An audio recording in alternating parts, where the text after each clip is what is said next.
Hello दोस्तों, नमस्कार। आपका स्वागत है आपके अपने चैनल हिंदी हब ऑफिशियल पर। तो दोस्तों, आज हम हिंदी साहित्य के आदिकाल के 200 से भी अधिक दोस्तों क्वेश्चनों को देखने वाले हैं। तो ये ही क्वेश्चन आपके बार बार आपके दोस्तों परीक्षाओं में पूछे जाते हैं और आप देखना कि अभी आरपीएससी फर्स्ट ग्रेड का जो एग्ज़ाम हुआ था उनमें से भी लगभग आपके 99% जो प्रश्न हैं वो आपको आदिकाल से यहीं से मिल जाएंगे। कोई एक आध बाई चांस ऐसा क्वेश्चन आता है और वो पेपर सेटर है वो उनको इसलिए रखता है ताकि जो मेरिट है उसको दोस्तों क्या है मेंटेन किया जा सके। और ऐसे कुछ क्वेश्चन होने भी चाहिए जो कि आपकी पेपर है उसका क्या है थोड़ी सी उसमें विभेदकारता हो। तो चलिए देखते हैं किस प्रकार के क्वेश्चन हैं। और आदिकाल से दोस्तों यदि आप 200, 250 से 300 प्रश्न यदि आप अभ्यास कर लेंगे तो फिर इनसे बाहर दोस्तों आपका सेकंड ग्रेड के लेवल पे जाने वाला नहीं है। तो चलिए शुरुआत करते हैं। यदि आपने हिंदी हब ऑफिशियल के दोस्तों चैनल को सब्सक्राइब नहीं कर रखा है तो दोस्तों अच्छा लगे तो सब्सक्राइब करें। और टेलीग्राम से जुड़ने के लिए आप डिस्क्रिप्शन बॉक्स में लिंक है या फिर आप टेलीग्राम पर जा कर के हिंदी हब ऑफिशियल सर्च करें और वहाँ पर आप जुड़ जाएँ। पहला क्वेश्चन है आपका, साहित्य जनता की चित्तवृत्ति का संचित प्रतिबिंब होता है, यह कथन निम्न में से किस विद्वान का है? तो साहित्य को दोस्तों जनता की चित्तवृत्ति का प्रतिबिंब किसने बताया है? आपके आचार्य रामचंद्र शुक्ल ने बताया है। हिंदी साहित्य के इतिहास लेखन की परंपरा का सूत्रपात किसने किया? तो ये दोस्तों आपके गारसा दत्तासी ने किया था। दोस्तों मैं ज़्यादा नहीं बताऊंगा क्योंकि बहुत सारे क्वेश्चन आपको इसी में ही मिल जाएंगे और यदि ज़्यादा मैंने बताया तो वीडियो फिर आपका बहुत बड़ा लंबा हो जाएगा। हिंदी साहित्य का इतिहास दर्शन नामक ग्रंथीय लेखक कौन है? तो ये हो जाएंगे दोस्तों आपके हिंदी साहित्य का जो इतिहास दर्शन है वो आपके नलिन बिलोचन शर्मा की क्या है ये पुस्तक है। इनमें से कौन सी पुस्तक हजारी प्रसाद द्विवेदी की नहीं है? तो हजारी द्विवेदी यानी कि एचपी द्विवेदी दोस्तों 3 पुस्तकें आपके हिंदी साहित्य संबंधित लिखी हैं। हिंदी साहित्य की भूमिका है, रीति काव्य की भूमिका दोस्तों ये नहीं है, ये आपके डॉक्टर नगेंद्र की है। हिंदी साहित्य का आदिकाल है 52-53 में, ठीक है, ये उद्भव और विकास है 1940 में। हिंदी साहित्य का इतिहास है, हिंदी साहित्य की भूमिका है। आगे चलते हैं। शिव सिंह सेंगर द्वारा रचित हिंदी साहित्य का इतिहास शिव सिंह सरोज किस वर्ष में प्रकाशित हुआ? 1885 ईस्वी, 1863, 1873, 1883। तो ये दोस्तों आपका 1883 हो जाएगा। The modern vernacular literature of Hindustan के लेखक कौन हैं? तो इसके जो लेखक हैं दोस्तों वो हो जाएंगे आपके कर्नल जेम्स टॉड। निम्नलिखित इतिहास ग्रंथों में से किसे सही अर्थों में हिंदी साहित्य का पहला इतिहास कहा जाएगा? शिव सिंह सरोज, 284 वैष्णवन की वार्ता, Bhaktamal, the modern vernacular literature of Hindustan. तो हिंदी साहित्य के प्रथम इतिहास के नाम से दोस्तों किशोरीलाल गुप्त ने इसका हिंदी रूपांतरण किया था। तो ये आपका ग्रियर्सन का हो जाएगा दोस्तों क्या है 1888 में। और मिश्र बंधुओं द्वारा रचित साहित्य इतिहास का नाम क्या है? हिंदी साहित्य का इतिहास, हिंदी साहित्य का वृहद इतिहास, मिश्र बंधु विनोद। तो दोस्तों मिश्र बंधुओं ने 1913 में मिश्र बंधु विनोद की रचना की थी। 4 भागों में ये लिखा गया था। 1913 में इसके 3 भाग प्रकाशित हुए थे, 1934 में इसके चौथा भाग है वो प्रकाशित हुआ था। आचार्य शुक्ल प्रणीत साहित्य इतिहास में सर्वाधिक विवादास्पद काल रहा है। तो ये दोस्तों जो आचार्य शुक्ल ने हिंदी साहित्य का इतिहास लिखा था उसमें सर्वाधिक जो विवादास्पद काल रहा है वो है दोस्तों आपके क्या है आदिकाल। आदिकाल को क्या है इन्होंने दोस्तों इन्होंने नाम दे दिया था वीरगाथा काल। तो आचार्य हजारी प्रसाद द्विवेदी ने इनके मत का क्या है विरोध किया था और उसको दोस्तों क्या है आदिकाल नाम दिया था। हिंदी साहित्य का आलोचनात्मक इतिहास किसने लिखा था? तो दोस्तों राम जी ने सीता का परित्याग किया था इसलिए राम जी की आलोचना की जाती है, तो राम कुमार वर्मा दोस्तों। आगे चलते हैं। राम कुमार वर्मा ने अपने साहित्य इतिहास के समय सीमा क्या मानी है? तो ये दोस्तों अब की बार आरपीएससी फर्स्ट ग्रेड में आपका आया था, ठीक है। तो ये इन्होंने साहित्य इतिहास की जो समय सीमा है दोस्तों 693 से और 1693 तक मानी है। 1693 तक क्यों मानी है? क्योंकि ये जो आपका इतिहास ग्रंथ है वो अभी तक दोस्तों अधूरा है, ठीक है। और शुक्ल जी के ग्रंथ को दोस्तों आधार बना करके इन्होंने ये लिखा था हिंदी साहित्य का आलोचनात्मक इतिहास। तो ये आपकी समय सीमा ये दोस्तों 693 से मानते हैं, ये आपको याद रखना है, ये पूछा गया था। हिंदी साहित्य का वैज्ञानिक इतिहास किसके द्वारा लिखित है? डॉक्टर श्याम सुंदर दास, नामवर सिंह, नगेंद्र, गणपति चंद्र गुप्त। तो दोस्तों वैज्ञानिक कौन है? गणेश जी ने दोस्तों सबसे पहले क्या है पूरे ब्रह्मांड का चक्कर नहीं लगाया, उन्होंने केवल क्या है वैज्ञानिक रूप से शिव जी और पार्वती का ही चक्कर लगा करके क्या है प्रथम देव की जो उपाधि है उसको क्या है प्रतिष्ठित हो गई। तो ये दोस्तों गणपति हैं। गणेश जी ने क्या है विज्ञान का काम किया था, तो ये आपको क्या है गणपति चंद्र हो जाएंगे। ये थोड़ी सी मैं आपको थोड़ी ट्रक बता रहा हूँ कि वैज्ञानिक इतिहास किसका है, आलोचनात्मक इतिहास, और मैंने हिंदी साहित्य इतिहास की जो आपका जो फर्स्ट यूनिट है वो कराई थी, तब मैंने आपको ये सब बातें बताई थी। इनमें से प्रवृत्ति के आधार पर किया गया नामकरण कौन सा है? रीतिकाल, आदिकाल, भारतेंदु युग और आधुनिक काल। तो दोस्तों इनमें जो प्रवृत्ति मूलक जो आपका है वो हो जाएगा आपकी रीति। रीति क्या है दोस्तों? एक रचना की क्या है, एक प्रवृत्ति है जिसमें संस्कृत के काव्य लक्षणों के आधार पर क्या है उनमें रचना की जाती है। रीति काल को अलंकृत काल की संज्ञा है वो किसने दी थी? तो ये दोस्तों दी थी आपके मिस्र बंधुओं ने। रीति काल को अलंकृत काल कहा था। रीतिकाल किसका नाम है? रामचंद्र शुक्ल का नाम है दोस्तों रीतिकाल। ठीक है, हजारी प्रसाद द्विवेदी, तो ये आपका क्या है रीतिकाल को अलंकृत काल है दोस्तों, ये आपके क्या मिस्र बंधुओं ने कहा था। आगे चलते हैं। विश्वनाथ प्रसाद मिश्र ने दोस्तों श्रृंगार काल कहा था। शुक्ल जी ने आदिकाल का क्या नामकरण किया है? तो शुक्ल जी ने आदिकाल को जो नाम दिया है वो है आपका वीरगाथा काल। ठीक है, और मैं दोस्तों आपको गारंटी देता हूँ लगभग आपके 95% जो क्वेश्चन है वो आपके आदिकाल के यदि आने होंगे, 2-3 4-5 प्रश्न आएंगे तो वो आपके यहीं से आ जाएंगे। किस इतिहास लेखक ने हिंदी साहित्य का प्रारंभ 1050 विक्रम संवत से स्वीकार किया है? यदि आपको कहीं पर भी शुरुआत पूछी जा रही है, कोई भी डेट आपको पूछी जा रही है, तो संवत का और सन का दोस्तों विशेष आप ख्याल रखें। तो 1050 संवत से आप जानते हैं बहुत ही प्रसिद्ध काल विभाजन है आचार्य रामचंद्र शुक्ल का। 1075 से 1375 विक्रम संवत इन्होंने आदिकाल की यानी वीरगाथा काल की समय सीमा मानी है। शुक्ल ने आधुनिक काल का नाम क्या रखा था? तो आधुनिक काल को दोस्तों इन्होंने गद्य की प्रधानता होते हुए तो इन्होंने दोस्तों उसको गद्य काल नाम दिया था। शुक्ल ने कालों का नामकरण किस आधार पर किया है? परंपरा, प्रवृत्ति की प्रधानता, प्रमुख ग्रंथ, कोई नहीं। तो दोस्तों जो कालों का इन्होंने जो नामकरण है वो आपके किया है प्रवृत्ति की प्रधानता के आधार पर। हालांकि आदिकाल का इन्होंने जो नाम है वो दोस्तों 12 ग्रंथों के आधार पर किया था, ग्रंथों के आधार पर किया दिया था। लेकिन जो इनका भक्ति काल है, रीति काल है, गद्य काल है, तो वो दोस्तों इनकी क्या है युगों में इनकी मुख्य प्रवृत्तियाँ दिखाई देती हैं और उनके आधार पर ही शुक्ल ने अपने हिंदी साहित्य के इतिहास में इनका नामकरण किया था।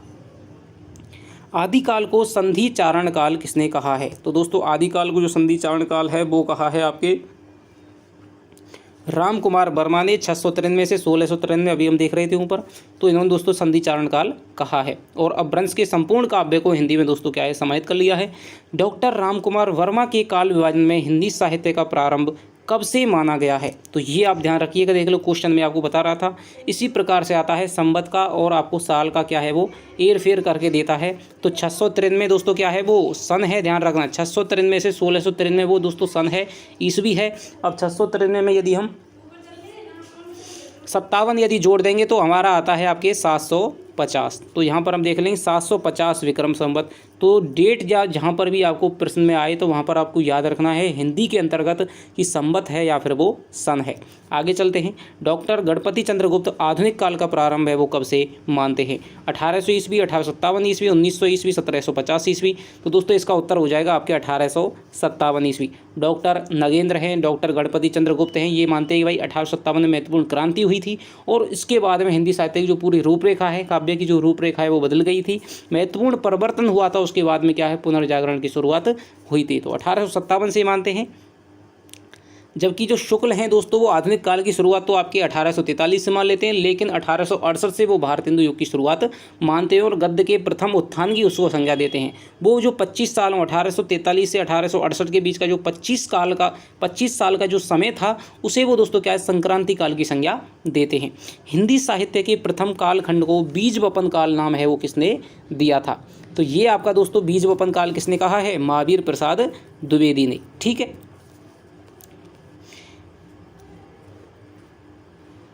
आगे चलते हैं।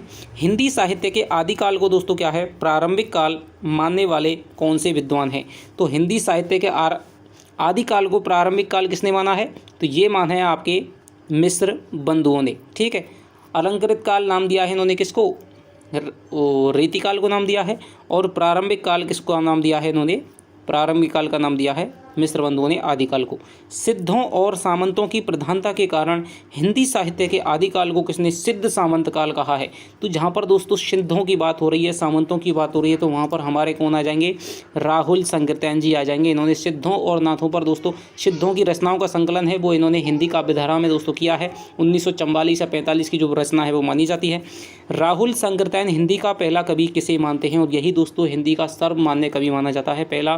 तो हिंदी का पहला कवि है दोस्तों आपके सरपा। अब की बार आरपीएससी में क्वेश्चन आया था कि हिंदी के प्रथम आचार्य कौन हैं, तो ये आपको याद रखना है। बहुत अच्छे 30 मार्क का भी उसमें क्या है, सरपा को ठोकाए थे, क्योंकि जल्दी था, ठीक है, ऐसा नहीं उन्हें पता नहीं था, सबको पता है। लेकिन दोस्तों हिंदी का पहला कवि सरपा है, लेकिन पहला आचार्य किसे कहते हैं। रीतिकाल में जब हम जाते हैं तो वहाँ पर हम 3 श्रेणियाँ करते हैं कि भाई एक तो आचार्य हैं, एक कवि हैं और एक कवि शिक्षक आचार्य हैं, ठीक है। तो वहाँ पर आचार्य वे हैं जिन्होंने क्या है, लक्षण ग्रंथों की रचना की, और लक्षण ग्रंथ तो दोस्तों रीतिकाल में लिखे गए, ठीक है। तो वहाँ पर केशव दास उसका उत्तर था, तो यहाँ पर आपके क्या है, सरपा हो जाएंगे। हिंदी का पहला ग्रंथ, पहली रचना कौन सी है, तो ये दोस्तों हिंदी का जो पहला ग्रंथ है सर्वमान्य वो है आपकी श्रावकाचार, जो कि देवसेन की है, ठीक है। और इसमें क्या है, 2.5 से 2 में क्या है, इसमें ग्रस्त वर्णन है, ग्रस्त धर्म का क्या है, वर्णन इसमें किया गया है। भरतेश्वर बाहुबली रास को पहली रचना है वो आपके मानते हैं कौन, गणपति चंद्रगुप्त 1184 में। और पृथ्वीराज रासो को आपके मानते हैं पहला महाकाव्य आचार्य रामचंद्र शुक्ल, ठीक है। पाहोड़ दुआ मुनि राम सिंह की रचना है। श्रावकाचार के रचयिता कौन है, तो ये दोस्तों देवसेन हो जाएंगे। श्रावकाचार की रचना कब हुई थी, ये दोस्तों 933 ईस्वी में हुई थी।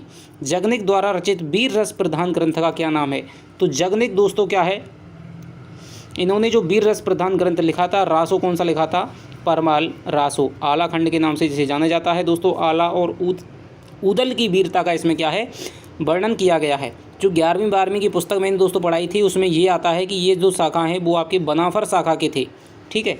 बनाफर शाखा के दोनों ये वीर थे।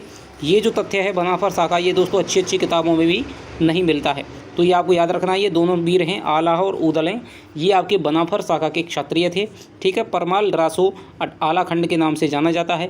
और इसको क्या है, फर्रुखाबाद के तत्कालीन जो जिलाधीश थे 1865 में चार्ल्स इलियट, उन्होंने दोस्तों सबसे पहले इसका प्रकाशन करवाया था। आला खंड किस रचना को लोकप्रिय नाम है, तो ये दोस्तों परमाल रासो का है। 12 बरस लो कुकर जीवे, अरु 13 लो जिये सियार, और बरस 18 क्षत्रिय जीवे, आगे जीवन को धिक्कार। पृथ्वीराज रासो के विषय में कौन सी धारणा अधिक उपयुक्त है, प्रामाणिक, अप्रमाणिक, अर्धप्रमाणिक, जाली ग्रंथ। तो ये दोस्तों जो धारणा जो सर्वाधिक प्रसिद्ध है वो हो जाएगी आपकी अप्रमाणिक।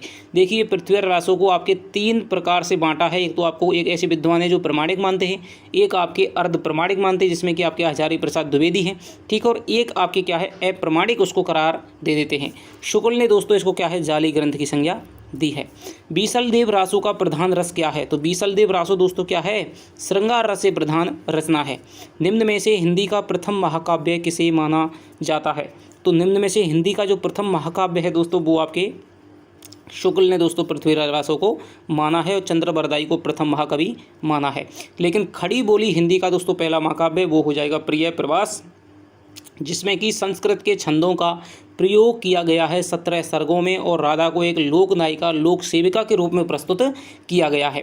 पृथ्वीराज रासो के वृद्ध रूपांतर में कुल कितने सर्ग हैं, जो वृद्ध रूपांतर है दोस्तों सबसे बड़ा जो रूपांतर है इसके 4 रूपांतरण किए गए हैं। वृद्ध हो जाएगा, मध्यम हो जाएगा, ठीक है, लघु हो जाएगा और आपके लघुत्तम संस्करण हो जाएगा। तो जो वृद्ध रूपांतर है दोस्तों उसमें आपके 69 समय हैं। मैंने आपको एक वीडियो बनाई थी जिसमें कि मैंने आपको जो प्रमुख महाकाव्य हैं उसमें कितने कितने सर्ग हैं, किस किस का रचनाकाल क्या है, किस किस ने लिखा है, उसमें कितने सर्ग हैं, समय हैं, स्कंद हैं, खंड हैं, कांड हैं, वो सब मैंने आपको बताया था। गोरखवाणी के संपादक कौन हो जाएंगे, तो दोस्तों गोरखवाणी में नाथों की रचनाओं का संकलन किया है आपके पीताम्बर दत्त बड़थवाल ने। आगे चलते हैं। नारी निंदा किस संप्रदाय में मिलती है, नारी निंदा दोस्तों क्या है, नारी निंदा नाथ पंथ, जैन संप्रदाय, सिद्ध संप्रदाय। तो सिद्ध हैं दोस्तों वो तो आपके वाम मार्ग की भूख साधना पद्धति को मानते ही थे, और इसी के विरोध में दोस्तों वाम मार्ग की साधना के विरोध में ही नाथ पंथ का क्या है उदय हुआ था। तो नाथ पंथ की दोस्तों क्या है, सबसे जो इनकी बुराई की जाती है आलोचक मानते हैं कि भाई नाथ पंथ है वो तो ठीक आया था, लेकिन इनकी क्या है, इन्होंने नारी को महत्व नहीं दिया था, नारी के प्रति इनमें क्या है, गहरी वितृष्णा थी और नारी के प्रति अनादर का भाव मिलता है। तो नाथ पंथ है दोस्तों, कामनी रूप की यहाँ पर निंदा मिलती है और ये नाथ पंथ का जो प्रभाव है वो कबीर के काव्य में भी दिखाई देता है कि नारी की झाई पर अंधा होत भुजंग और कबरात इनकी कहा गति जो नित नारी के संग। इनमें से नाथ संप्रदाय में क्या नहीं है? गुरु महिमा है दोस्तों, नारी निंदा, ठीक है, नारी निंदा है, इंद्रिय निग्रह, ग्रस्तों का आदर, तो यहाँ पर ग्रस्तों का दोस्तों यहाँ पर आदर नहीं है। बर्ण रत्नाकर के रचयिता कौन हो जाएंगे? बर्ण रत्नाकर के रचयिता हो जाएंगे दोस्तों आपके ज्योतिषर ठाकुर। 2018 आरपीएससी सेकंड ग्रेड में ये पूछा गया था, 4 मिलाने के लिए रचनाएं दी गई थी। आदिकाल से आपका दोस्तों प्रश्न है ना, वो आपका बहुत ही आपका सरल आएगा, केवल आपकी मुश्किल से आपकी रचना यदि आप बात करें तो मुश्किल से आपकी 50 से 70 आपकी रचनाएं हैं जो आपसे बार बार पूछी जा सकती हैं, ठीक है। ये मैंने बहुत आपको संख्या बताई है 50-70 रचनाओं की, क्योंकि 5-7 तो आपकी क्या है, जैन साहित्य की रचना है, ठीक है। सिद्धों में ऐसी कोई खास रचना नहीं है, 2 आगो चर्यापद हैं वो पूछी नहीं जाती हैं, ठीक है। 5-7 आपकी खुसरो की रचना है, 3-4 आपकी विद्यापति की रचना है। तो ये आपकी मुश्किल से आपकी 50 रचनाएं ऐसी बैठेंगी जो आपसे लगातार पूछी जाती हैं। एक आप बीसलदेव रासों के बारे में जानकारी प्राप्त कर लें, पृथ्वीराज रासों को ढंग से पढ़ लीजिए, परमाल रासों को ढंग से पढ़ लीजिए, बस एक विद्यापति और खुसरो को ढंग से पढ़ लीजिए, यहीं से आपका क्या है, क्वेश्चन सही हो जाएगा। और इसकी प्रवृत्तियाँ दोस्तों क्या हैं, वहाँ से आपके क्वेश्चन है वो गलत होने के चांस रहते हैं। तो ये चलते हैं आपके कौन सा आदिकाल का ग्रंथ नहीं है? प्राकृत पेंगलम, विद्यापति पदावली, पद्मावत हो जाएगा, खुसरो की पहेलियाँ।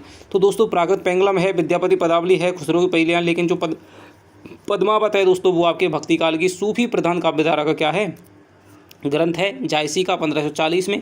विद्यापति पदावली की रचना किस भाषा में हुई है? तो विद्यापति पदावली है दोस्तों, इसी के कारण है ये क्या है, मैथिल कोकिल कहलाए थे, तो इसकी भाषा है वो आपकी मैथिली है। आगे चलते हैं, आदिकाल में खड़ी बोली का प्रयोग किस कवि ने किया है? तो आदिकाल में दोस्तों खड़ी बोली के जो प्रथम प्रयोक्ता वो हो जाएंगे खुसरो हो जाएंगे, ठीक है। ये कहते हैं कि मैं तो हिंदुस्तान की तूती हूँ, मुझसे जो कुछ पूछना है वो आपके हिंदवी में पूछो। तो यह याद रखना, ये हिंदवी का प्रयोग करते थे हिंदी के लिए।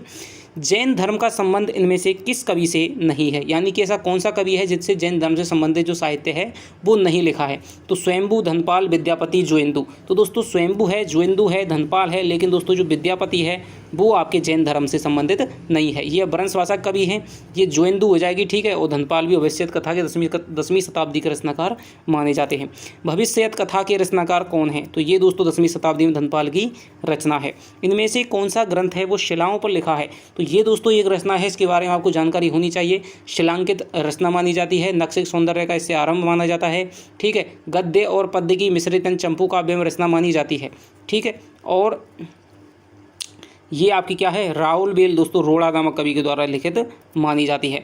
मैथिली हिंदी में रचित गद्य रचना का नाम बताइए? वर्ण रत्नाकर, राउल बेल, पदावली, प्राकृत पेंगलम। तो ये हो जाएगी मैथिली हिंदी में रचित गद्य रचना हो जाएगी दोस्तों वर्ण रत्नाकर ज्योतिषर ठाकुर की। पृथ्वीराज रासों में सर्वाधिक विवादास्पद पक्ष कौन सा है? भाषिक संरचना, ऐतिहासिकता, चरित्रांकन, प्रबंधात्मकता। तो दोस्तों पृथ्वीराज रासो जो कि चंद्रबरदाई का ग्रंथ है, ठीक है, उसमें जो सर्वाधिक विवादास्पद पक्ष रहा है वो रहा है आपका ऐतिहासिकता को लेकर के, ठीक है, कि भाई ये पृथ्वीराज रासो है वो शायद ऐतिहासिक है या फिर नहीं है, ठीक है। तो इस बात को लेकर के यहाँ पर गहरा क्या है, आलोचकों में क्या है, मनमुटाव दिखाई देता है और यहाँ पर मतभेद दिखाई देता है। आचार्य हजारी प्रसाद द्विवेदी हैं वो आपको क्या इसको अर्ध प्रमाणिक मानते हैं कि भाई इसका जो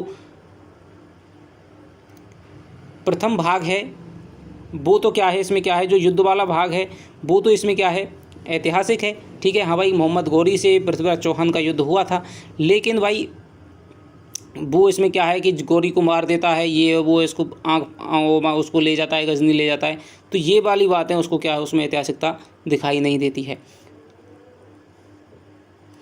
ठीक है। आगे चलते हैं, पाहुड़ दोहा के इसी प्रकार की जो ऐतिहासिकता को लेकर के विवाद है वो आपके पद्मावत के बारे में भी है कि पद्मावत का जो प्रारंभ का भाग है वो तो आपका काल्पनिक प्रतीत होता है, लेकिन जो उत्तरार्ध का भाग है, ठीक है, उत्तरार्ध है जिसमें कि आपका लड़ाई है खिलजी के साथ में आपके, ठीक है, तो वहाँ पर आपको क्या है वो ऐतिहासिक दिखाई देती है, वो तो ऐतिहासिक घटना है।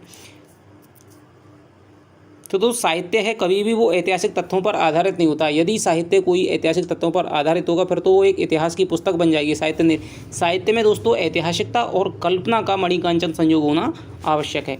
पाहुड़ दोहा के रचयिता हैं, तो पाहुड़ दोहा दोस्तों ये हो जाएगी आपके राम सिंह की हो जाएगी। ठीक है, निम्न में से किस रासो काव्य में श्रृंगार रस की प्रधानता है? तो ये आपको याद रखना है दोस्तों, एकमात्र ऐसा है कि विद्यापति में मिलती है या फिर आपके मैथिल कोकिल में मिलती है, वो विद्यापति पदावली में मिलती है या फिर आपके बीसलदेव रासो में मिलती है। तो इसका उत्तर हो जाएगा आपके बीसलदेव रासो। राहुल संकीर्तन द्वारा संपादित दोहा कोश में किस कवि की रचनाएं संपादित की गई हैं? तो ये हो जाएंगी आपके दोहा कोश में आपके हो जाएंगी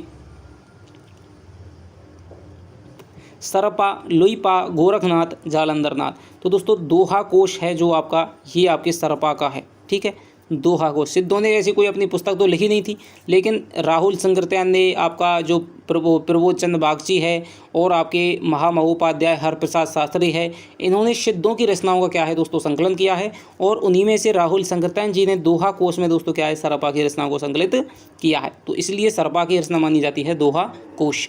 आदिकाल में चरित काव्य सर्वाधिक किस साहित्य में रचे गए थे? तो दोस्तों चरित काव्य है चरित, आचार, फागु, चरचरी, ये आपके जैन काव्य की शैलियाँ हैं। तो यहाँ पर आपके चरित काव्य हो जाएंगे आपके जैन साहित्य में आपके रचे गए थे। विद्यापति, अगला आपका 51वां क्वेश्चन है, चरित काव्य किस छंद में अधिक लिखे गए थे? दोहा, चौपाई, पद, कवित्त और पद्दड़िया। तो ये आपके जो छंद, ये आपके जो चरित काव्य हैं दोस्तों, ये आपके दोहा चौपाई छंद में अधिक हैं, वो लिखे गए थे। ठीक है, कवित्त है दोस्तों वो तो हिंदी का अपना छंद है। ठीक है, तब तक आया नहीं था। पद में भी नहीं लिखे गए थे। पद्दड़िया है वो आपका क्या है, अपभ्रंश का छंद हो जाएगा। और चरित काव्य है जैन साहित्य की प्रवृत्ति आदिकाल की है। तो दोस्तों दोहा चौपाई शैली का यहाँ पर क्या है प्रयोग किया गया है। जैन साहित्य में रामकथा किस नाम से स्वयंभू के द्वारा लिखी गई थी? तो ये दोस्तों आपके पौमचर्यु के नाम से लिखी गई थी। रामचंद्र का केशवदास की है, रामायण आपके वाल्मीकि की है, रामचरितमानस आपके तुलसीदास की है, और पौमचर्यु दोस्तों क्या है आपके स्वयंभू की है, जबकि साकेत है वो आपकी किसकी है, मैथिलीषण गुप्त की। तो ये आपके रामकथा से संबंधित जो आपके क्या है महत्वपूर्ण आपके महाकाव्य हैं। अपभ्रंश का वाल्मीकि किस कवि को कहा जाता है? तो अपभ्रंश का जो वाल्मीकि है वो आपके किसको कहा जाता है? अपभ्रंश का जो कवि है आपके स्वयंभू को कहा जाता है। ठीक है, अपभ्रंश का वाल्मीकि आपके स्वयंभू कहा जाता है। ढोला मारूरा दोहा के रचयिता कौन हो जाएंगे? तो ये दोस्तों इसके दो माने जाते हैं कि कुशल लाभ और कल्लोल कवि को क्या है इसका माना जाता है। विद्वानों मतभेद है कि भाई कोई कुछ कहते हैं कुशल लाभ है, कुछ कहते हैं कल्लोल है, कुछ कहते हैं कि भाई पहले कुशल लाभ ने लिखी थी, बाद में कल्लोल ने इसमें क्या है संपादन कर दिया था। तो दोनों को ही या तो आपको एक ही मिलेगा, या तो कुशल लाभ मिलेगा या फिर आपका कल्लोल कवि मिलेगा। आगे चलते हैं। निम्नलिखित में से बीसलदेव रासो के रचयिता कौन हो जाएंगे?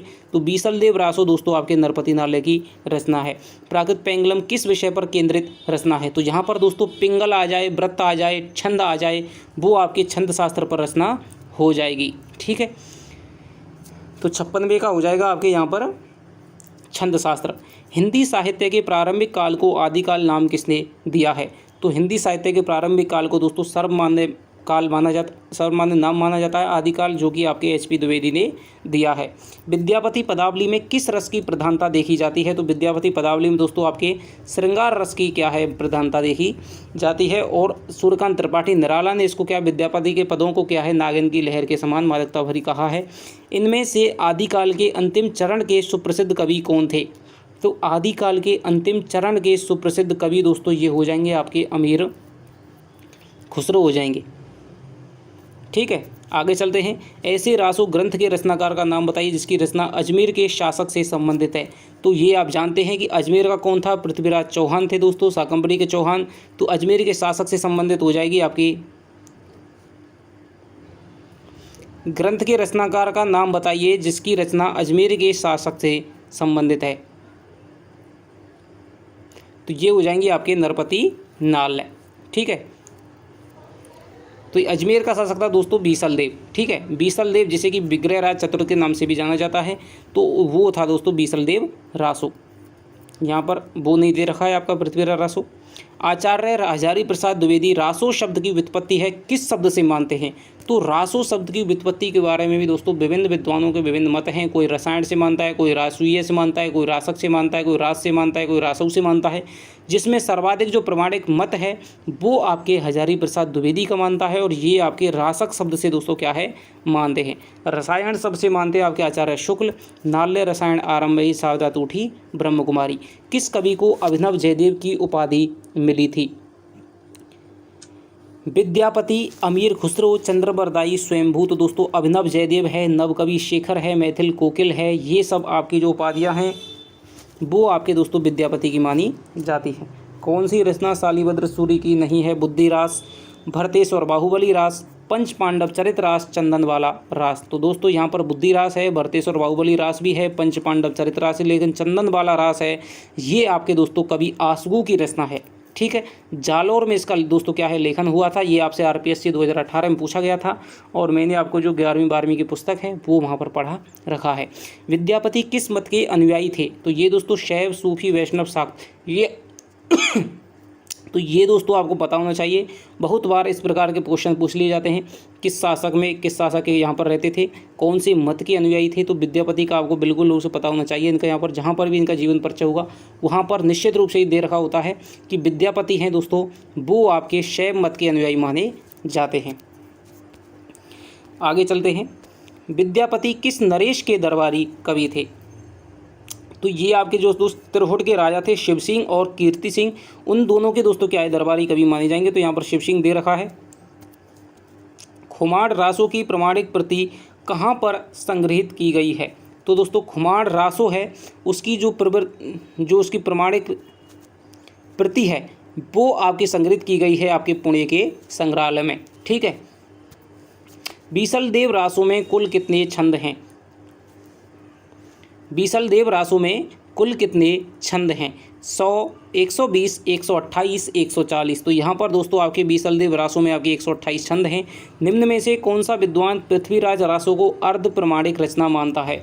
तो अर्ध प्रमाणिक दोस्तों जो मानते हैं वो हो जाएंगे आपके, मैंने आपको बताया था, हजारी प्रसाद द्विवेदी। चार्ल्स इलियट ने इनमें से किस ग्रंथ का प्रकाशन करवाया था? तो चार्ल्स इलियट ने आपके 1865 में फर्रुखाबाद के दोस्तों एक जिला कलेक्टर थे, आला खंड का या परमाल रासों का इन्होंने प्रकाशन करवाया था। जैन मत का प्रचार भारत के किस राज्य में सर्वाधिक था? तो जैन मत का प्रचार है दोस्तों आपको भारत के जो पश्चिम है गुजरात है, और विशेषकर गुजरात के काठियावाड़ में, जालोर में, सिरोही के आसपास जालोर का दोस्तों जो भीनमाल क्षेत्र है वो जैनों का दोस्तों क्या है, जैनों का भीनमाल है। और आपका जो काठियावाड़ है वो जैनों का दोस्तों क्या है, प्रसिद्ध क्षेत्र था। और आज भी आप वहाँ पर देख सकते हैं जैनों का सर्वाधिक संख्या पाई जाती है। तो सर्वाधिक जो प्रचार था वो था आपके गुजरात में। नाथों का था वो दोस्तों उत्तरी राजस्थान हो जाएगा और आपके पंजाब का क्षेत्र हो जाएगा। सिद्धों का हो जाएगा दोस्तों वो आपके पश्चिम बंगाल हो जाएगा, बिहार हो जाएगा, उड़ीसा हो जाएगा। ठीक है, पूर्वी क्षेत्र में थे। और आपके सिद्ध हो गए, नाथ हो गए, ठीक है, और आपके क्या है, जैन हो गए।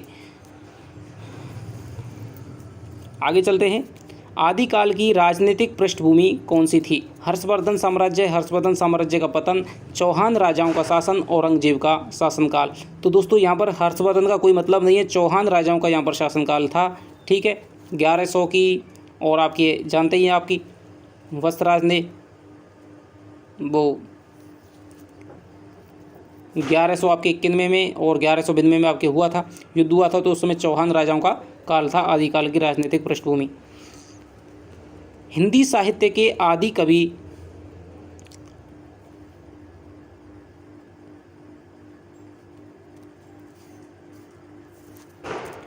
लेकिन दोस्तों यदि हम देखें आदिकाल की जो राजनीतिक पृष्ठभूमि है, ठीक है, तो वो आपके हर्षवर्धन साम्राज्य के पतन के लगभग भी आ जाती है। क्योंकि जैसे कि आपके रामकुमार वर्मा हैं, ठीक है, उन्होंने 693 से यदि इसकी स्वीकृति मानी है, ठीक है, और राहुल संकृतैन भी मानते हैं। हालांकि आचार्य शुक्ल के हिसाब से देखें तो यहाँ पर चौहान राजाओं का शासनकाल आ जाएगा। लेकिन यदि हम इसकी शुरुआत से देखें, कोई अपभ्रंश से लगा कर हम हिंदी साहित्य की देखें, तो वहाँ पर आपके हर्षवर्धन साम्राज्य का जो पतन था वहाँ से भी दोस्तों आपकी राजनीतिक पृष्ठभूमि है वो शुरुआत हो जाती है, जिसे हम जीके के अंतर्गत बृहत्तर भारत के अंतर्गत हम पढ़ते हैं। ठीक है, तो इसका उत्तर हो जाएगा आपके हर्षवर्धन साम्राज्य का पतन। हिंदी साहित्य के आदि कवि सरहप्पा का समय डॉक्टर राहुल संकृतैन ने क्या माना है? तो दोस्तों सरहप्पा भी पता होना चाहिए, इसका समय भी आपको पता होना चाहिए। तो ये इन्होंने जो समय है दोस्तों 769 ईस्वी इसका माना है। हिंदी मुक्तक काव्य परंपरा का सबसे प्रिय छंद जो आदिकालीन साहित्य की हिंदी मुक्तक काव्य परंपरा का सबसे प्रिय छंद जो आदिकालीन साहित्य की देन माना गया है, तो ये कौन सा छंद है? चौपाई, कवित्त, सवैया, दोहा। तो ये जो छंद हो जाएगा दोस्तों वो हो जाएगा आपके दोहा। ठीक है, दोहा को दोस्तों क्या है, आदिकाल का देन माना गया है। हिंदी के कुछ विद्वानों ने गणपति चंद्र गुप्त शालिभद्र सूरी को हिंदी का पहला कवि मानता है। इसकी प्रसिद्ध रचना कौन सी है? तो शालिभद्र सूरी की जो दोस्तों प्रमुख रचना है वो है आपके भरतेश्वर बाहुबली रास 1184 ईस्वी में। आगे चलते हैं। अब्दुर रहमान रचित कौन सा ग्रंथ है जो आदिकालीन साहित्य में वियोग श्रृंगार की श्रेष्ठ रचना माना जाता है? तो ये दोस्तों आपका संदेश राशक है। और पहला दोस्तों क्या है? धर्मेतर राजग्रंथ है, यानी कि धर्म से अलग, यानी कि पहला मुसलमान कवि के द्वारा लिखाया गया। दोहा काव्य परंपरा का प्रारंभ 6ठी शताब्दी की रचनाओं परमात्म प्रकाश और योगसार से माना जाता है। ये दोस्तों आपकी किसकी हैं? जोइंदू की हैं। ये किसकी रचनाएं हैं? तो ये आपकी किसकी हो जाएंगी? जोइंदू की हो जाएंगी। रास काव्य परंपरा के अंतर्गत आने वाले उपदेश रसायन रास के रचयिता कौन हैं? तो उपदेश कौन देंगे दोस्तों? जिनदत्त सूरी देंगे। ठीक है। और बीसलदेव रासो मूलतः एक काव्य है, स्मृति काव्य, गीति काव्य, गेय काव्य और आपके शोक गीत। तो ये दोस्तों आपका माना जाता है गेय काव्य, ध्यान रखना आप। ठीक है, गेय काव्य आपको बीसलदेव रासो माना जाता है। ना तो ये मुक्तक है ना, ठीक है, ना ये खंड काव्य है। ठीक है, तो आपको करेंगे क्या? इसको गेय काव्य आपको कहना है। कौन सा रासो ग्रंथ केवल सूचना रूप में उपलब्ध है? उसका कोई पुस्तकाकार रूप आज तक उपलब्ध नहीं है। हम्मीर रासो, भरतेश्वर बाहुबली रास, बीसलदेव रासो और आपके परमाल रासो। तो ये दोस्तों जो हम्मीर रासो है उसका आज तक कोई भी पुस्तकार रूप उपलब्ध नहीं है। तो ये इसका उत्तर हो जाएगा, ये आप याद रखना है। केवल सूचनाओं के रूप में ये उपलब्ध है। आला और ऊदल नाम के दो वीर सरदारों की वीरतापूर्ण लड़ाइयों और युद्धों का अत्यंत जो प्रभावशाली वर्णन है किसमें है? तो ये आप जानते हैं परमाल रासो आला खंड के नाम से जाना जाता है। रासो ग्रंथ परंपरा का सर्वाधिक प्रसिद्ध लेकिन उतना ही विवादास्पद काव्य ग्रंथ कौन सा है? तो ये दोस्तों सर्वाधिक विवादित है, आपके सर्वाधिक प्रसिद्ध है, वो है आपके पृथ्वीराज रासो। पृथ्वीराज रासो की भाषा निम्न में से क्या है? डिंगल है, पिंगल है, राजस्थानी है या फिर मिश्रित है? तो ये दोस्तों आपकी क्या हो जाएगी? इसकी मिश्रित इसकी क्या हो जाएगी? राजस्थानी प्लस डिंगल इसकी क्या है? ठीक है, मिश्रित इसकी क्या है? भाषा हो जाएगी। पृथ्वीराज रासो के सर्गों को कहा गया है समय, अनुच्छेद, संदर्भ, परिच्छेद। तो दोस्तों मैंने आपको बताया था कि 69 समय जो कि आपका बृहत्तम संस्करण मिलता है उसमें आपके 69 समय मिलते हैं। तो ये आपको याद रखना है, समय कहा गया है। जैसे कि आपके कैमास वध है, ये प्रसंग है आपके, ठीक है, और आपके इस प्रकार आपके 69 ये समय हैं। आगे चलते हैं। निम्न में से कौन सी रचना आदिकालीन लौकिक साहित्य की श्रेणी में नहीं रखी जाती है? तो ढोला मारोरा दोहा, खुसलो की पहेलियाँ, राउल वेल। तो ये आपकी सारी लौकिक साहित्य की रचना है, लेकिन जो दोहा कोश है दोस्तों ये लौकिक साहित्य में नहीं आती है। बौद्ध धर्म के किस तत्व के प्रचारार्थ सिद्धों ने लोक भाषा में साहित्य रचना की थी? वज्रयान, हीनयान, महायान और दुखवाद। बहुत ही दोस्तों अच्छा प्रश्न है। तो इसका जो उत्तर हो जाएगा वो हो जाएगा दोस्तों वज्रयान। ठीक है, वज्रयान की दोस्तों क्या है? इन्होंने प्रचार करने के लिए सिद्धों ने, ठीक है, आप जानते हैं कि जैसे आपका जो जैन धर्म है वो आपकी चतुर्थ बौद्ध संगीति हुई थी, उसके बाद में दो भागों में बट गया था। एक कहलाया था हीनयान, एक कहलाया था महायान। महायान ही दोस्तों आगे चल करके वज्रयान में हो गया। वज्रयान सहजयान से, ठीक है, मंत्रयान। तो यहाँ पर सहजयान से फिर आपका क्या है? नाथों का विकास हो गया। और यहाँ पर वज्रयान से किसका विकास हो गया? सिद्धों का विकास हो गया था। तो सिद्धों का संबंध किससे है? बौद्ध धर्म की वज्रयान शाखा से है, जो कि कठोर साधनाओं में विश्वास रखते थे। सिद्ध कवियों ने अपनी रचनाओं में अपने सिद्धांतों का प्रतिपादन जिस गूढ़ व प्रतीकात्मक भाषा में किया है वह कौन सी भाषा है? तो दोस्तों इनकी जो भाषा है उसको संध्या भाषा कहा जाता है। जो कुछ क्या है? धुंधली है, संध्या के समय कैसी अस्पष्ट भाषा दिखाई देती है, इसमें क्या है? कुछ समझ में नहीं आता है, उसे क्या है? संध्या भाषा कहा जाता है। इसके जब तक इसके प्रतीक नहीं खुलते हैं, जब तक इसकी रूढ़ियाँ नहीं खुलती हैं, प्रतीकों का जब तक खुलाव नहीं होता है, तब तक ये भाषा हमें समझ में नहीं आती है। सिद्ध व नाथ साहित्य का विषय व शैलीगत प्रभाव परवर्ती किस काल के साहित्य पर लक्षित होता है? तो ये आपका जो प्रभाव है दोस्तों वो आपके भक्तिकालीन साहित्य में, और विशेषकर इसमें क्या है? संत काव्य परंपरा, और उसमें भी दोस्तों कबीर के साहित्य में विशेष रूप से परिलक्षित होता है। चर्यापद क्या है? बौद्धों का एक ग्रंथ है, बौद्धों द्वारा गाए जाने वाले पद हैं। सिद्धों की आचार संहिता है, नाथों की आचार संहिता है। तो ये दोस्तों आपके बौद्धों द्वारा एक विशेष प्रकार के जो पद हैं जो गाए अनुष्ठानों के समय गाए जाते थे। जैन और जैन नाथ कवियों द्वारा रचित काव्यों का जैन और नाथ कवियों द्वारा रचित काव्यों का सर्वोपरि उद्देश्य था धर्मोपदेश, मोक्ष प्राप्ति, संसार की क्षणभंगुरता का प्रतिपादन, आश्रयदाताओं की प्रशंसा। तो ये दोस्तों क्या है, इनका धर्मोपदेश था। अपने वज्रयान का क्या है, तत्व का प्रचार प्रसार करना, सहजयान का प्रचार प्रसार करना। इसी प्रकार से जैनों का भी दोस्तों उद्देश्य यही था। ठीक है, तो धर्म का उपदेश क्या है इन्होंने दिया था। हालांकि इन्होंने क्या है, आडंबरों पर भी इन्होंने क्या है, कटाक्ष किया है। सिद्धों ने पंडिल सऊल सत्य बखाणी देहई बुद्धि वसंत ना जाने। नाथ साहित्य के सर्वाधिक समर्थ व लोकप्रिय हठयोगी कौन थे, तो ये दोस्तों आपके हो जाएंगे चौरंगी नाथ नहीं दोस्तों, ये आपके गोरखनाथ हो जाएंगे। तो गोरखनाथ ही आपके नाथों में सबसे मुख्य कवि माने जाते हैं। आगे चलते हैं, निम्न में से कौन सा नाम नाथपंथी साधकों में शामिल नहीं है, तो जालंधरी नाथ, भरथरी नाथ, चुनकर नाथ तीनों हैं दोस्तों। आपके आचार्य शुक्ल ने अलग नाम बताए हैं और आपके रामकुमार वर्मा व हजारी प्रसाद द्विवेदी ने 9 नाथों का अलग से क्रम बताया है। तो ये आपके दोस्तों कंडप्पा हैं, जिसके अंदर पा आ जाए, जालंधर नाथ, जैसे आपके सरपा हो गया, ठीक है, डोम्बिपा हो गया, कंडप्पा हो गया, लुईपा हो गया, जिसके अंदर पा आ जाए तो वो आपका क्या है, सिद्ध हो जाएगा। और नाथ आ जाए, भरतरी नाथ, चुड़कर नाथ, बाकी का आपका क्या हो जाएगा, नाथ हो जाएगा।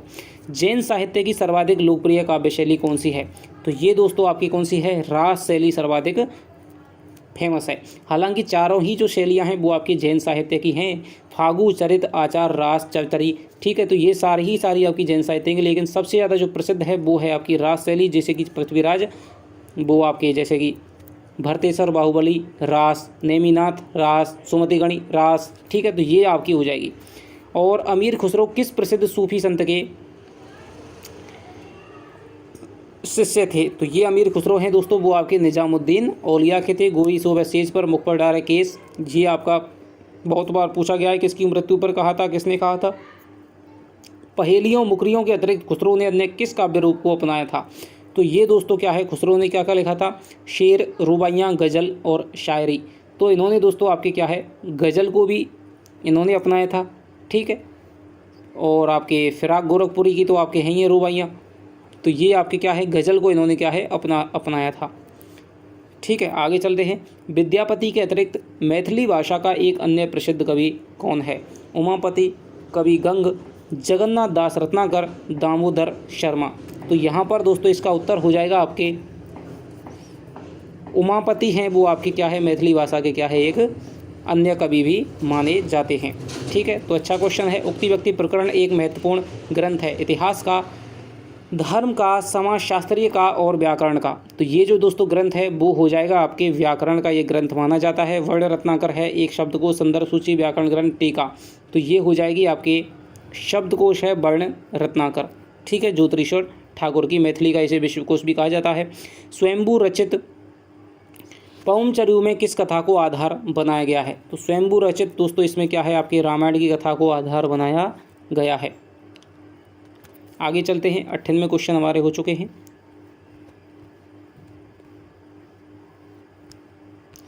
भक्ति काल की समयावधि में जन्म से लेकर भी आदिकाल की श्रेणी में रखा जाता है, ऐसा जन्म से लेकर भी आदिकाल की श्रेणी में रखा जाता है, ऐसा कौन सा कवि है, तो ये हो जाएगा दोस्तों इसके विद्यापति हैं। ठीक है, भक्ति काल की समयावधि में जन्म से लेकर भी आदिकाल की श्रेणी में रखा जाता है, ऐसा कौन है, यानी कि इसका समय है दोस्तों क्या है, भक्ति काल की समयावधि, जैसे कि आपकी 1375 से मानी है शुक्ल ने। ठीक है, 1375 से किसको मानी है, 17 से, तो 17 से 1900 रीतिकाल।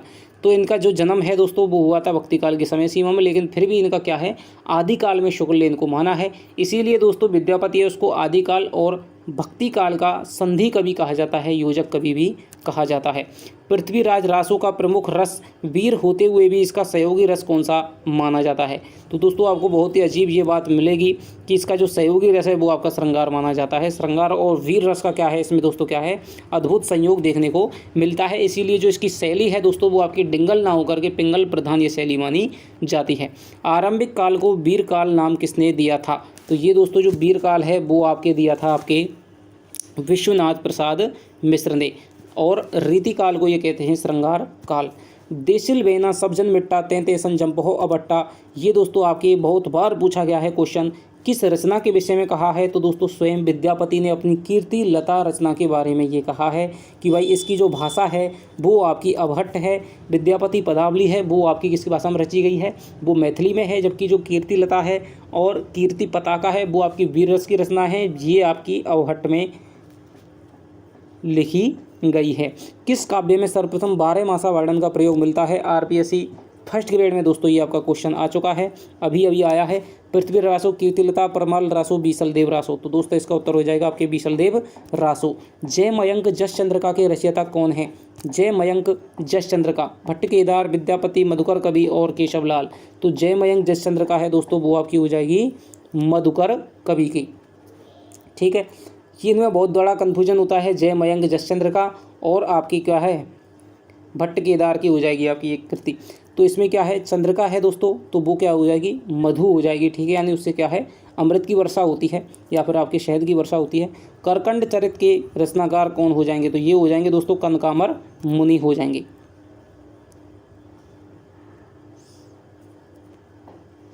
पृथ्वीराज रासो को प्रमाणिक मानने वाले विद्वान कौन से हैं? आचार्य शुक्ल, श्याम सुंदर दास, ग्रियर्सन, डॉक्टर बोलर। तो ये दोस्तों हो जाएंगे आपके श्याम सुंदर दास। दोस्तों आचार्य शुक्ल हैं वो तो जाली ग्रंथ मानते हैं और श्याम सुंदर दास हैं वो आपके क्या है इसको प्रमाणिक मानते हैं। आचार्य शुक्ल ने ही इस ग्रंथ को प्रधान आधार मानते हुए आदिकाल का दोस्तों क्या है नामकरण वीर गाथा काल किया था, लेकिन फिर भी इसको क्या है ये पूरा ग्रंथ वास्तव में जाली सा प्रतीत होता है, इस प्रकार की पंक्ति कहते हैं। तो ये आपके आचार्य रामचंद्र जो श्याम सुंदर दास हैं वो इसको प्रमाणिक मानते हैं। रेवंतगिरी रास ग्रंथ के रचयिता का नाम क्या है? तो ये हो जाएंगे दोस्तों विजय सेन सूरी। आचार्य शुक्ल ने अपने हिंदी साहित्य के इतिहास में 12 ग्रंथों का उल्लेख किया है, उनमें से निम्न में से कौन सा नहीं है? तो ये क्वेश्चन दोस्तों ऐसा का ऐसा ही आपके आरपीएससी फर्स्ट ग्रेड में आपका पूछ लिया गया था। 12 ग्रंथों में आपकी क्या है खुमार रासो है, विजयपाल रासो, बीसलदेव रासो, श्रावकाचार दोस्तों यहाँ पर कोई भी रचना यहाँ पर क्या है नहीं है। खुमार रासो है, विजयपाल रासो है, बीसलदेव रासो है, लेकिन श्रावकाचार नहीं है। जिस ग्रंथ की ऐतिहासिकता बहुत कुछ सुरक्षित है वह है पृथ्वीराज रासो, कीर्तिलता, हम्मीर रासो, खुमार रासो। तो इसका जो दोस्तों उत्तर हो जाएगा वो हो जाएगा आपकी कीर्तिलता। ठीक है, पृथ्वीराज रासो के विषय में दोस्तों सर्वाधिक विवादास्पद है, ऐतिहासिकता को लेकर के सर्वाधिक विवाद मिलता है। ठीक है, हम्मीर रासो है वो आपका क्या है सूचना रूप में ही उपलब्ध है, इसकी भी प्रमाणिकता नहीं है। खुमार रासो की भी नहीं है, कहाँ तो इसमें क्या है यह आधिकारिक रचना है, इसमें महाराणा प्रताप तक का वर्णन मिलता है। ठीक है, आगे चलते हैं। तो कीर्तिलता है वो इसकी क्या है ऐतिहासिकता बहुत कुछ सुरक्षित मानी जाती है। अब वंश व्याकरण के रचयिता कौन हो जाएंगे? हेमचंद्र, सोमप्रभ सूरी, विद्याधर हो जाएगा, धनपाल हो जाएंगे। तो इसका उत्तर हो जाएगा दोस्तों आपके हेमचंद हो जाएंगे। ठीक है, अब वंश का पाणिनि भी इनको कहा जाता है। आसगू कवि की रचना है ये हो जाएगी दोस्तों आपके चंदनवाला रास जालौर में लिखी गई थी। आगे चलते हैं 112वें क्वेश्चन पर। शब्दानुशासन के दोस्तों लेखक है इसीलिए इनको क्या है पाणिनि कहा जाता है। अब वंश का हेमचंद्र हो जाएंगे। आगे चलते हैं प्राकृत पेंगलम किस कवि की रचना है? तो ये दोस्तों आपके लक्ष्मीधर है। ठीक है, इसमें जज्जल बब्बर कवियों की रचनाओं का भी संकलन किया गया है। प्राकृत पेंगलम छंद शास्त्र की रचना है। डेकुमार, चरियु, नागकुमार चरित के रचनाकार कौन हो जाएंगे? स्वयंभू, पुष्पदंत, सुमति गणी और रोड़ा। तो इसका जो उत्तर हो जाएगा दोस्तों वो हो जाएगा आपके पुष्पदंत। कुमारपाल प्रतिबोध के रचनाकार कौन हो जाएंगे? तो कुमारपाल प्रतिबोध के रचनाकार हो जाएंगे आपके सोमप्रभ सूरी। पृथ्वीराज रासो को सर्वथा अप्रमाणिक मानने वाले कौन से विद्वान हैं? तो सर्वथा अप्रमाणिक दोस्तों जो मानते हैं वो हो जाएंगे आचार्य रामचंद्र शुक्ल। पूर्णतः इसको क्या है इन्होंने अप्रमाणिक करार दे दिया है। आचार्य रामचंद्र शुक्ल के अनुसार हिंदी का प्रथम महाकाव्य कौन सा है? तो ये दोस्तों बीसलदेव रासो हो जाएगा। रणमल छंद काव्य के रचयिता कौन हो जाएंगे? तो ये आपके श्रीधर हो जाएंगे। जयचंद प्रकाश के रचनाकार, अब मैं आपको बता रहा था कि जयचंद प्रकाश और जय मयंक जस चंद्र का इसमें हमको क्या है बहुत ही क्या है में इसको क्या है बहुत कन्फ्यूजन हो जाता है कि भाई मधुकर करें या फिर हम भट्ट केदार करें। ठीक है, तो जय मयंक जस चंद्र का है दोस्तों चंद्रमा में से क्या है मधुर चांदनी की क्या है बरसात होती है, तो यहाँ पर मधुकर का भी हो जाएगा जय मयंक जस चंद्र का। लेकिन जो जयचंद्र प्रकाश है भट्ट केदार की, ये भट्ट केदार की यानी आपने भट्टा देखा होगा जिसमें कि ईंट पकती हैं तो उसमें क्या है उसमें से प्रकाश निकलता है। तो इस प्रकार से आप इसको याद रख सकते हैं। भट्ट केदार, भट्टी में से क्या निकलेगा प्रकाश निकलेगा, और चांदनी होगी वो कैसी होगी मधुर होगी। तो जय मयंक जसचंद्र का वो मधुकर कवि की, और जयचंद्र प्रकाश है वो आपकी भट्ट केदार की हो जाएगी। पुस्तक जल्लन हट दे चली गज्जन नृपकाज, बहुत ही दोस्तों ये क्या है, घिस गई है पंक्ति आते आते पेपरों में। पंक्ति किसकी है? ये दोस्तों चंद्रबरदाई की पंक्ति मानी जाती है कि चंद्रबरदाई जब उसको गजनी ले जा रहा था तो ये जो आपका ग्रंथ है पृथ्वीराज रासो, इसको अपने जल्लण पुत्र को क्या है पूरा करने के लिए दे गए थे। चली गज्जन नृपकाज यानी कि गजनी जा रहे हैं नृप के यानी कि राजा यानी पृथ्वीराज की कार्य के लिए। कैमास बद प्रसंग किस रचना के अंतर्गत आता है? और दोस्तों इसमें से पंक्ति है, अब की बार पूछ ली गई थी क्योंकि आरपीएससी फर्स्ट ग्रेड में बीशलदेव रासो है और जो पृथ्वीराज रासो है उसको क्या विशेष रूप से वर्णित कर रखा है, इसलिए उसकी पंक्ति पूछ ली गई थी। वो कैमास बद से ही उसकी पूछी गई थी, वहाँ उसमें कैमास नाम आया था। तो ये कैमास बद की प्रसंग है दोस्तों, ये आपके बीशलदेव नहीं पर पृथ्वीराज रासो से ही संबंधित है। मनहु कला सस्वांश कला 1692 है, किस रासो ग्रंथ की पंक्ति है? तो ये आपके दोस्तों प्रसिद्ध पंक्ति है, ये आपकी पृथ्वीराज रासो की। मैथिल कोकिल के नाम से दोस्तों आपके विद्यापति जाने जाते हैं। ढोला मारोरा दूहा की नायिका का दोस्तों क्या नाम है? तो ये हो जाएगा आपके मारवाणी। ठीक है, बीसलदेव रासो की नायिका दोस्तों क्या है, ये आपको पूछा जाता है बहुत बार, तो ये आपकी राजमती हो जाएगी दोस्तों बीसलदेव रासो की। आगे चलते हैं। अभी अंतर की त्यागे माया दुबध्या मेटी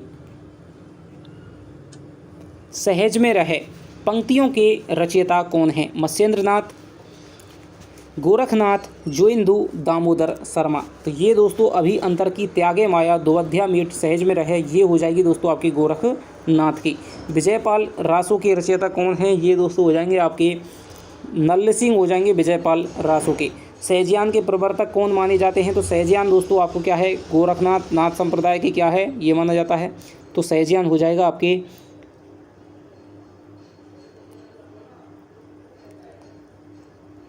सहजयान के प्रवर्तक दोस्तों गोरखनाथ नहीं है, ये हो जाएंगे सहजयान के प्रवर्तक हो जाएंगे आपके सरपा हो जाएंगे। ठीक है, सहजयान हो जाएंगे आपके सरपा। 84 सिद्धों में प्रथम सिद्ध कौन थे? 84 सिद्धों में प्रथम सिद्ध थे आपके जो पहले कवि हैं सरपा हो जाएंगे। ठीक है, सबसे ऊंचा स्थान था लुइपा का। पृथ्वीराज रासो को शुक सुखी संवाद के रूप में मानने वाले आलोचक हैं, तो ये आपके एचपी द्विवेदी हो जाएंगे। आगे चलते हैं। अपनी किस रचना को विद्यापति ने कहानी कहा है? तो बहुत ही अच्छा दोस्तों डीप क्वेश्चन है।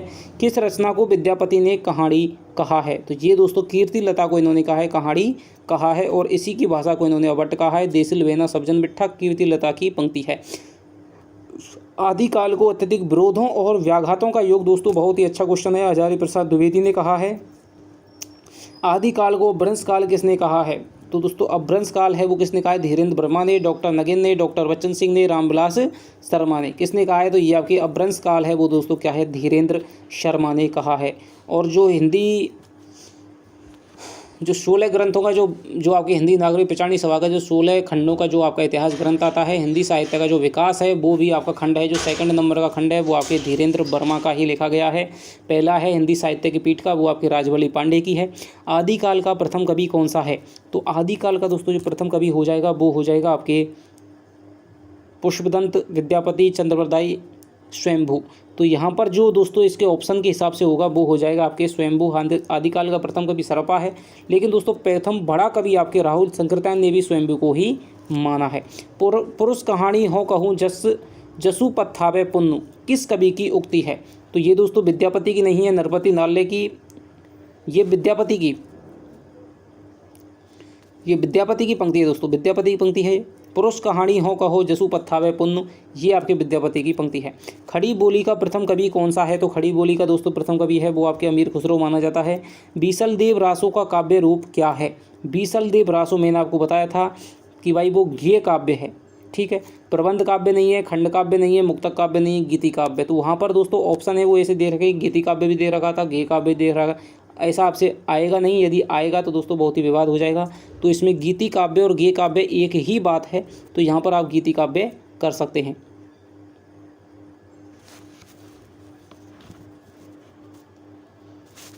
तो ये आपका थोड़ा सा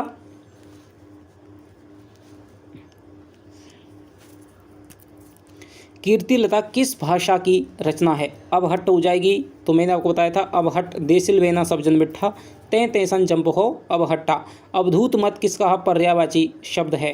अवधूत मत है दोस्तों वो आपके सिद्ध संप्रदाय का, नाथ संप्रदाय का, बौद्ध संप्रदाय का, सूफी संप्रदाय का। तो अवधूत मत है, नाथ मार्ग है। ठीक है, ये सारे के सारे जो नाम हैं वो आपके किसने दिए हैं? एचपी द्विवेदी ने नाथ संप्रदाय के बारे में कहे हैं।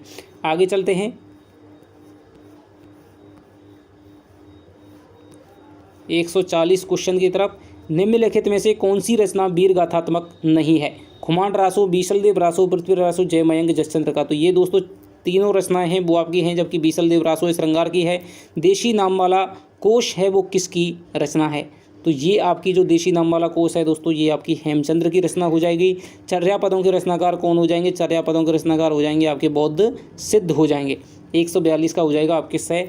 अपभ्रंश में कृष्ण काव्य के प्रणेता कौन है? तो अपभ्रंश में दोस्तों आपके जो कृष्ण काव्य के प्रणेता हैं वो हो जाएंगे आपके पुष्पदंत। ठीक है, पुष्पदंत को दोस्तों क्या है अपभ्रंश में, ध्यान रखिएगा, अपभ्रंश में कृष्ण काव्य का प्रणेता कहा जाता है।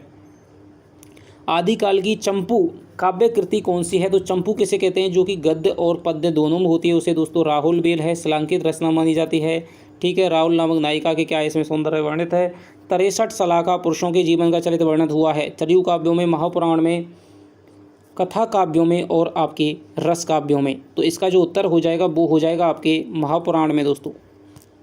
ठीक है, 63 महापुराण गुणालंकार ये आपकी रचना है पुष्पदंत की। पृथ्वीराज रासो के प्रथम विदेशी उद्धारक के रूप में प्रसिद्ध कौन हुए हैं? तो पृथ्वीराज रासो के दोस्तों प्रथम जो विदेशी उद्धारक है वो किया था आपके Garcin de Tassy, colonel James Tod, professor Buhler, George Grierson. तो ये हो जाएंगे दोस्तों आपके कर्नल जेम्स टॉड ने दोस्तों इसके उद्धारक के रूप में क्या है प्रसिद्ध माने जाते हैं। आदिकाल की प्रमुख श्रृंगारिक कृति है तो ये आपकी बीसल देव रासो हो जाएगी। आदिकाल की किस रचना में इतिहास की उपेक्षा की गई है? तो ये आपके की गई है दोस्तों आपके पृथ्वीराज रासो में इतिहास की उपेक्षा मिलती है, इसीलिए इसका सर्वाधिक विवादास्पद पक्ष है। संदेश रास के रचयिता कौन हो जाएंगे? अब्दुल रहमान हो जाएंगे। महापुराण के रचयिता हो जाएंगे दोस्तों आपके पुष्पदंत हो जाएंगे। इनमें से सिद्ध कवि कौन सा है? तो इनमें से सिद्ध कवि दोस्तों पा देख लेंगे, सरपा हो जाएगा, ये सिद्ध कवि हो जाएगा। ठीक है, 12 बरस लो कुकर जीवे अरु 13 लो जिये सियार और बरस 18 क्षत्रिय जीवे आगे जीवन को धिक्कार। ये दोस्तों आपके किसके है? आलाखंड से है, जगनिक की पंक्ति हो जाएगी, बहुत ही प्रसिद्ध पंक्ति मानी जाती है। 152। अब आपकी 153 पे चलते हैं। एक नार ने अचरज किया, सांप मार पिंजरे में दिया, पंक्तियों के रचनाकार कौन है? तो ये दोस्तों आपके अमीर खुसरो की क्या हैं ये पहेलियाँ हैं। और भल्ला हुआ जो मारिया बहिणी मारा कंतु, पंक्ति के रचना कौन है? तो ये हो जाएंगे पंक्ति के रचनाकार हो जाएंगे आपके हेमचंद्र हो जाएंगे दोस्तों। आदिकाल का अधिकतम साहित्य किस प्रांत से प्राप्त होता है? राजस्थान से, बंगाल से, दक्षिण भारत से और आपके उत्तर प्रदेश से। तो आदिकाल का जो अधिकतम जो साहित्य है दोस्तों वो आपके प्राप्त होता है राजस्थान से।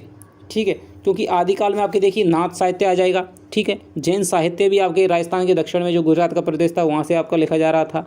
इसके अलावा आपका जो रासो साहित्य है वो भी आपका, जैसे कि आपके पृथ्वीराज चौहान हैं, बीसल देव रासो है। ठीक है, तो ये सारे आपके राजस्थान से संबंधित थे, तो इसमें ऑप्शन के हिसाब से इसमें राजस्थान उत्तर हो जाएगा। हालांकि जो सिद्ध साहित्य है वो राजस्थान से संबंधित नहीं है। हिंदी में नक्सिक परंपरा का आरंभ किस रचना से हुआ है? चर्यापद, संदेश राशक, भविष्यत कहा और राहुल बेल। तो दोस्तों जो नक्सिक वर्णन की जो शुरुआत मिलती है वो आपके मिलती है राहुल बेल से, इसकी शुरुआत होती है। हजारी प्रसाद द्विवेदी किसको हिंदी का प्रथम कवि मानते हैं? तो जो दोस्तों हजारी प्रसाद द्विवेदी हैं वो अब्दुल रहमान को मानते हैं प्रथम कवि। उलटवासियों का पूर्व रूप हमें किसकी भाषाओं में देखने को मिलता है? तो ये आपके सिद्धों की जो संध्या भाषा है उसमें दोस्तों उलटवासियों का पूर्व रूप देखने को मिलता है। आगे चलते हैं। गेय पदों की परंपरा किसने प्रचलित की थी? तो गेय पदों की जो परंपरा का दोस्तों जो रूप है वो आपकी जो सिद्धों की आपकी क्या है चर्यापद थे उनमें ही दिखाई देने लग जाता है। किसने जैन कवि शालिभद्र सूरी को हिंदी का प्रथम कवि माना है? तो गणपति चंद्रगुप्त ने 1184 में दोस्तों क्या इनको माना है। प्राकृत प्रकाश के रचनाकार कौन है? प्राकृत प्रकाश के रचनाकार दोस्तों ये आपके हो जाएंगे बर्रुचि। ठीक है, आचार्य शुक्ल ने विद्यापति को किस प्रकार का कवि माना है? भक्ति कवि, दरबारी कवि, शुद्ध श्रृंगारी कवि, वीर रसपूर्ण कवि।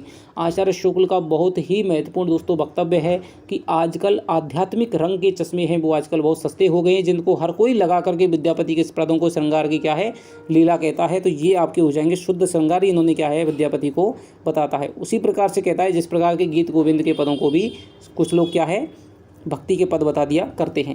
रास परंपरा की प्रथम रचना हो जाएगी आपकी कौन सी है? तो रास परंपरा की हो जाएगी आपके भरतेश्वर बाहुबली रास। रास परंपरा की भरतेश्वर बाहुबली रास हो जाएगी।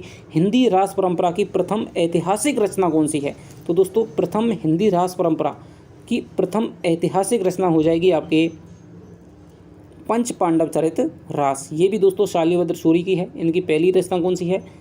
रास परंपरा की भरतेश्वर बाहुबली रास। और प्रथम ऐतिहासिक रचना जिसमें इतिहास का वर्णन है वो है आपके पंच पांडव, जिसमें कि आपके 5 पांडवों की कथा है वो उठाई गई है।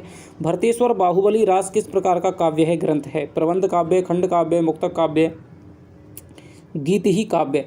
तो ये आपका दोस्तों हो जाएगा आपके खंड काव्य है ये, ठीक है। भरतेश्वर बाहुबली रस में आपके क्या है, भरतेश्वर और बाहुबली नामक 2 योद्धाओं का क्या है वर्णन है, जिनको क्या है बहुत ज़्यादा वो युद्ध में संहार करते हैं, जीतते हैं, लेकिन बाद में उन्हें अफसोस होता है और जैन धर्म में दीक्षा लेकर के क्या है उनको मोक्ष की प्राप्ति होती है। आगे चलते हैं, 165 हो जाएंगे आपके।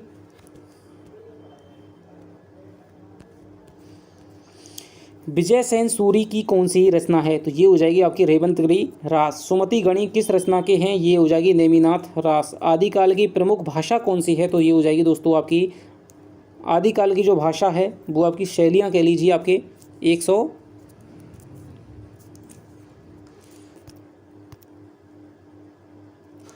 आदिकाल की जो प्रमुख भाषा है वो आपकी हो जाएगी दोस्तों डिंगल और पिंगल। हालांकि ये दोस्तों भाषाएं नहीं हैं, ये आपकी काव्य की क्या है शैलियाँ हैं। डिंगल किसे कहते हैं? जब राजस्थानी भाषा का समावेश हो जाता है ब्रजभाषा के साथ में, और जब ब्रजभाषा का अपभ्रंश के साथ में जब ब्रजभाषा का समावेश हो जाता है उसको दोस्तों पिंगल कहते हैं, और अपभ्रंश के साथ में जब राजस्थानी भाषा का समावेश हो जाता है उसे डिंगल कहते हैं।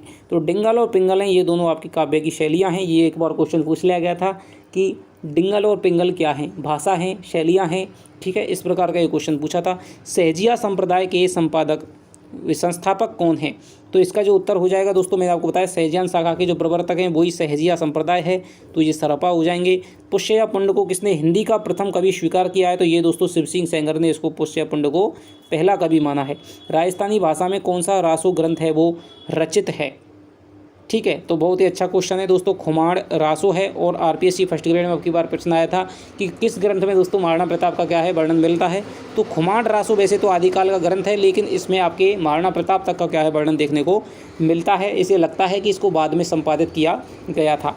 हम्मीर रासो के छंद किस ग्रंथ में मिलते हैं? तो हम्मीर रासो है दोस्तों वो आपकी शारंगधर की रचना है, और इसकी जो छंद हैं वो आपके प्राकृत पेंगलम में मिलते हैं। इसीलिए दोस्तों क्या इसका अनुमान लगाया जाता है कि भाई हम्मीर रासो नाम की भी कोई रचना है वो लिखी गई थी। पृथ्वीराज विजय है दोस्तों वो आपके जयानक की है। संध्यावासा नाम के प्रयोक्ता कौन है? तो संध्यावासा नाम का जो प्रयोग किया था दोस्तों वो आपके किया था मुनि दत्त ने, ठीक है, मुनि दत्त ने किया था। हजारी प्रसाद द्विवेदी ने नाथ पंथ को क्या नाम दिया है? तो नाथ पंथ को दोस्तों ने विभिन्न नामों से पुकारा है। अवधूत मत, अवधूत संप्रदाय, ठीक है, ये सिद्ध मत, सिद्ध मार्ग, तो ये आपने इन्होंने क्या है अवधूत संप्रदाय इन्होंने कहा है। आगे चलते हैं, सर्वाधिक प्रमाणिक पृथ्वीराज रासो की प्रतिलिपि के संपादक कौन है? सर्वाधिक प्रमाणिक पृथ्वीराज रासो की प्रतिलिपि के संपादक कौन है? तो ये हो जाएगा दोस्तों इसमें आपके सर्वाधिक जो प्रमाणिक है वो हो जाएगी आपके माता प्रसाद गुप्त और आपके Agarchand Nahta. RPSC college lecturer में दोस्तों क्वेश्चन आ गया था, ठीक है, कि सर्वाधिक प्रमाणिक है पृथ्वीराज रासो को किसने संपादन किया है? ठीक है, तो ये आपका लघुत्तम जो संस्करण है उसका संपादन किया था दोस्तों आपके माता प्रसाद गुप्त ने और अगरचंद नाहटा ने। और यही जो लघुत्तम जो संस्करण इसमें कि लगभग आपके 1300 छंद हैं वो ही आपका क्या है सर्वाधिक प्रमाणिक माना जाता है। पृथ्वीराज रासो की सर्वप्रथम जानकारी किस विद्वान ने दी थी? तो ये दी थी आपके दोस्तों कर्नल जेम्स टोड ने। इसी को इनको क्या है उद्धारक कहा जाता है। वीर गीत के रूप में कौन सी रचना प्रचलित है? तो ये आपके आप जानते ही हैं पृथ्वीराज वीर गीत के रूप में, तो ये आपके दोस्तों वीर गीत के रूप में कौन सी ही रचना है वो प्रचलित है?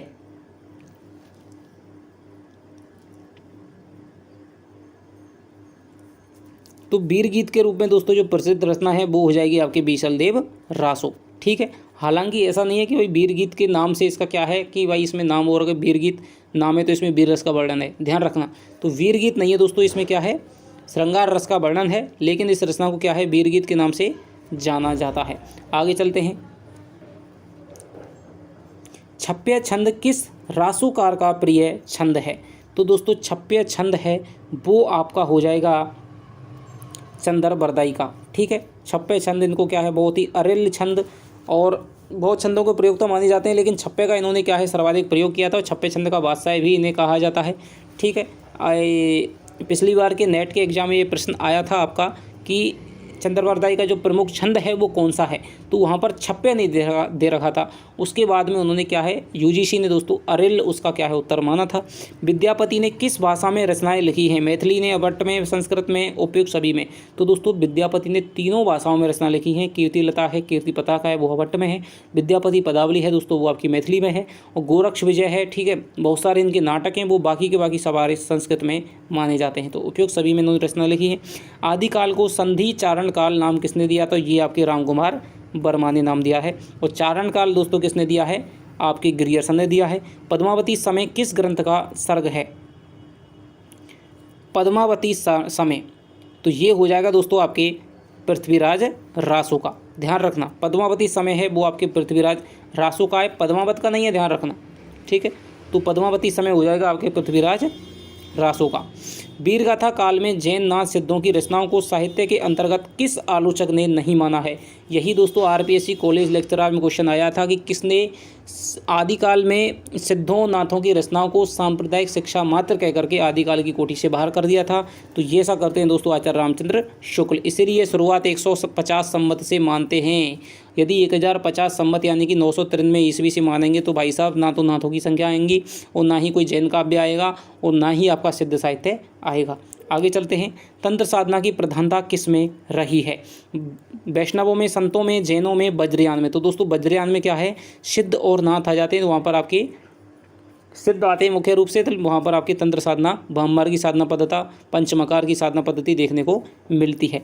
फागु सबसे ज़्यादा किसके द्वारा लिखा गया, तो फागु है दोस्तों वो आपके जैनों के द्वारा लिखा गया।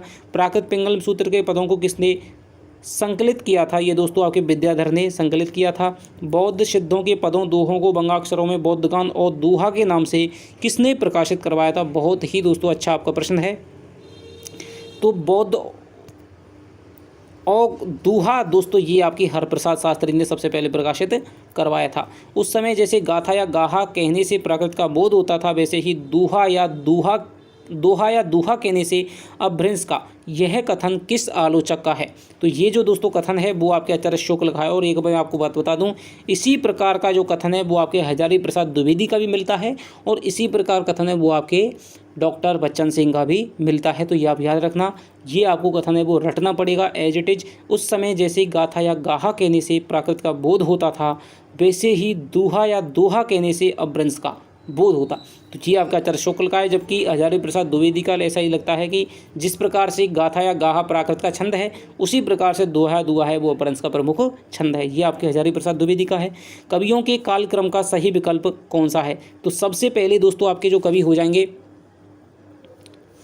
वो हो जाएंगे सरपा हो जाएंगे। तो यहाँ पर देखिए सरपा पहली बारी में आ रहा है, तो सरपा हो जाएंगे, लुईपा हो जाएंगे, विरूपा, कंडप्पा। तो ये आपका क्या है, ये कथन है वो आपका सही हो जाएगा, सरपा सबसे पहले कवि हैं।